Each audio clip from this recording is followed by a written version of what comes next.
कोल्हापूरच्या धरण क्षेत्रात गेल्या काही दिवसांपासून दमदार पावसाने हजेरी लावली असून परिसरातील काही धबधबे आता प्रवाहित झालेले आहेत। पश्चिम महाराष्ट्रामधील एक प्रमुख धबधबा म्हणून ओळखला जाणारा राधानगरी तालुक्यामधील राऊतवाडी धबधबा देखील आता प्रवाहित झालाय। याचाच आढावा घेतला आमचे प्रतिनिधी भूषण पाटील यांनी।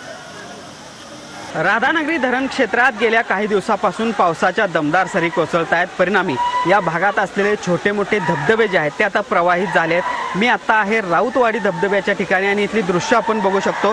खरं तर राऊतवाडी धबधबा हा कोल्हापूर जिल्ह्यातील एक महत्त्वाचा आणि प्रसिद्ध असणारा धबधबा आहे आणि या ठिकाणी आपण बघतोय हा धबधबा आता गेल्या काही दिवसापासून पडत असलेल्या पावसामुळे प्रवाहित झालेला आहे आणि हा धबधबा प्रवाहित होण्याची वाट खरं तर हे सगळे पर्यटक बघत होते असं म्हणावं लागेल, कारण हा धबधबा प्रवाहित होतात या ठिकाणी पर्यटकांची गर्दी जी आहे ती आपल्याला पाहायला मिळते। अगदी आबाल वृद्ध या ठिकाणी वर्षा पर्यटनासाठी येताना दिसत आहेत आणि या धबधब्याखाली आंघोळीचा आनंद घेत असल्याचं चित्र आपल्याला पाहायला मिळतंय। अगदी लहान मुलांपासून वयोवृद्धांपर्यंत हा आनंद हे पर्यटक घेत असल्याचं देखील आपल्याला